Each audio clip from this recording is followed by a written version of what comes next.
Thank you, Mr. Chairman. Good afternoon to the witnesses. I thought we might be here today on the matter that the chairman declared as top priority, the crusade to find evidence of wrongdoing by President Biden. But now the majority's long-promised star witness turns out to be a fugitive from American justice, an arms trafficker indicted on 8 federal criminal felony counts and an unregistered foreign agent for China who tried to trade Chinese arms for Iranian oil. So I guess he's not going to be a witness for the majority anytime soon.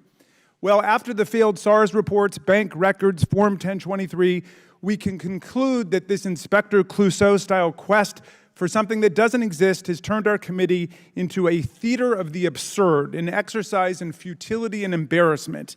And now we can finally definitively say why the committee's efforts have run dry time and again.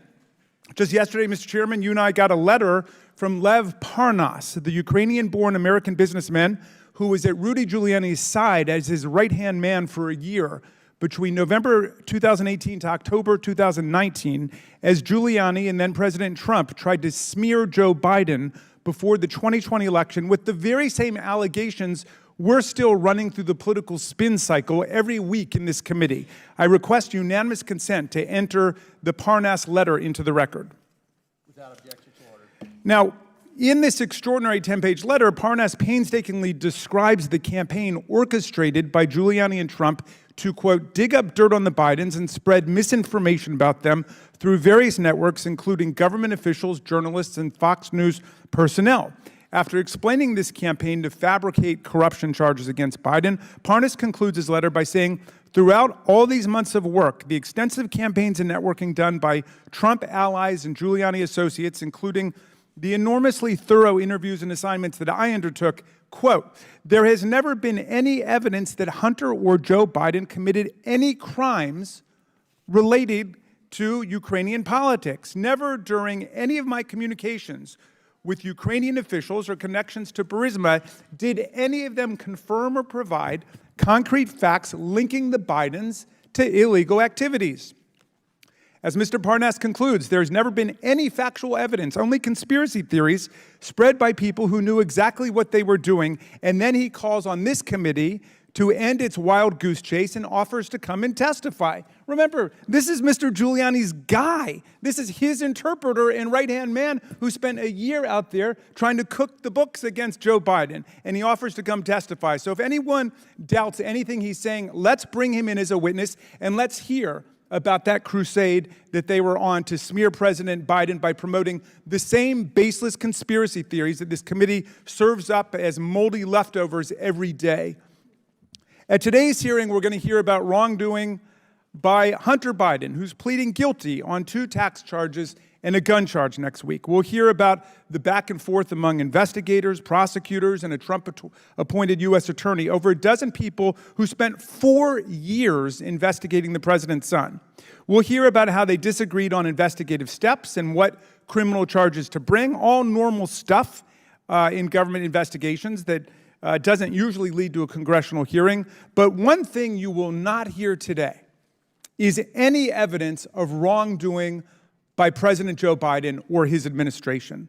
Like every other try by our colleagues to concoct a scandal about President Biden, this one is a complete and total bust. In fact, the ongoing case that the majority invites us to interfere with today is actually a striking illustration of the success of the American system of independent prosecutors operating under the rule of law and outside the realm of the kind of political influence my colleagues are trying to exercise today. So what happened? Well, the son of the sitting president of the United States lost his brother and then lost his way badly back in 2015.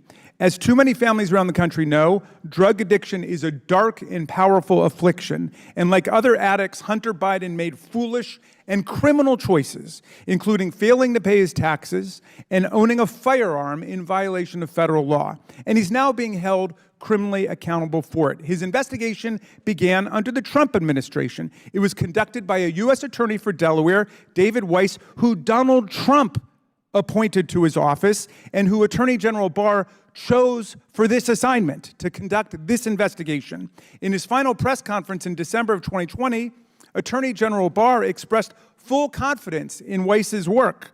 saying it was, quote, being handled responsibly and professionally within the department, and to this point I have seen no reason to appoint a special counsel, and I have no plan to do so before I leave. Furthermore, Joe Biden never publicly questioned or challenged this prosecution.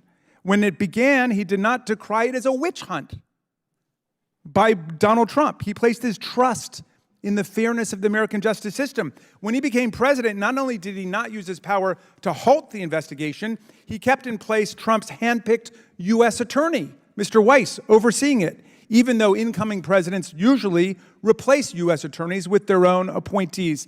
And his attorney general, Merrick Garland, made sure that Mr. Weiss, appointed by Donald Trump, had full authority and resources to pursue this probe and charge it however and whenever he saw fit in any district in the country.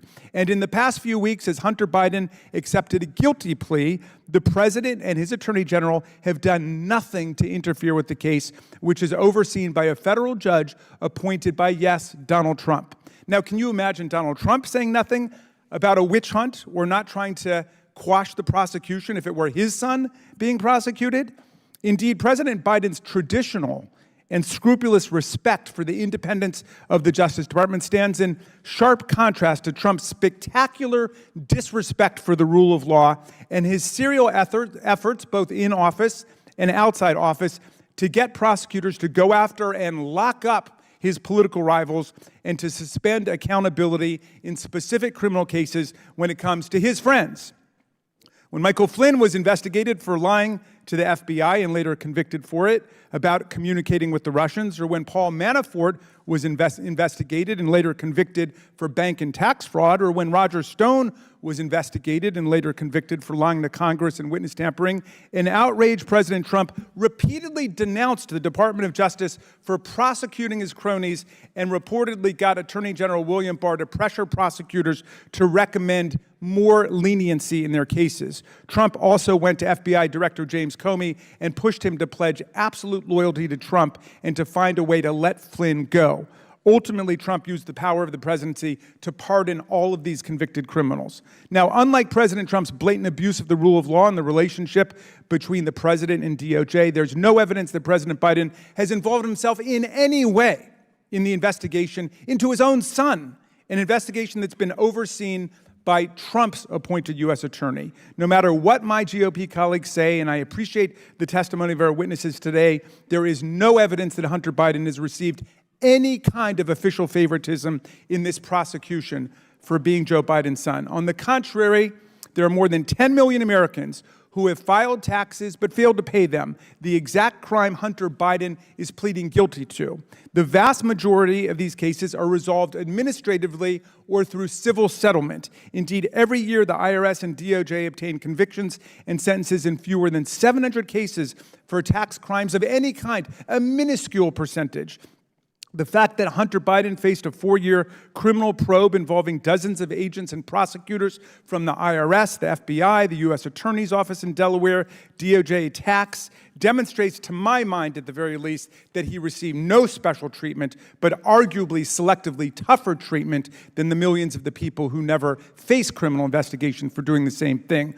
If my GOP colleagues think that the treatment of millions of tax scofflaws, or even the handful who face criminal prosecution like Hunter Biden, is too lenient, I invite them to join us Democrats in supporting the $80 billion in funding for the IRS that we passed in the Inflation Reduction Act last year. This money will enable the IRS to make long overdue improvements in customer service, but will also enable the agency to restore lost capabilities and enforcement to identify and prosecute tax cheats. But the very first thing House Republicans did this Congress was vote to rescind that funding while disparaging these future IRS employees who will do the same kind of work today's witnesses do. Senator Cruz called them Biden's shadow army. Senator Grassley said they will be going around ready to shoot some small business person in Iowa. Today, we get to witness MAGA Republicans take the side of IRS agents from the deep state against a Trump-appointed U.S. attorney and a rich guy exercising his Second Amendment rights, but now facing criminal gun charges and tax charges that they would call in any other circumstance purely technical. We are about to hear testimony from two IRS criminal investigators. They will describe their frustrations and disagreements with their supervisors, as well as with Mr. Weiss and his team of prosecutors, who they consider junior varsity and not up to snuff during the Trump administration generally. We will also hear about their confusion and profound misunderstandings about Mr. Weiss and how he reviewed the evidence and made the ultimate decision about charging Hunter Biden. A lot of the controversy here relates to the agent's failure to distinguish between special counsels and special lawyers, but we will clear that up today. The key point, Mr. Chairman, that America needs to understand is that the only political interference at play here is coming from Donald Trump and my Republican colleagues. We'll listen carefully to the testimony, and I thank you, Mr. Chairman.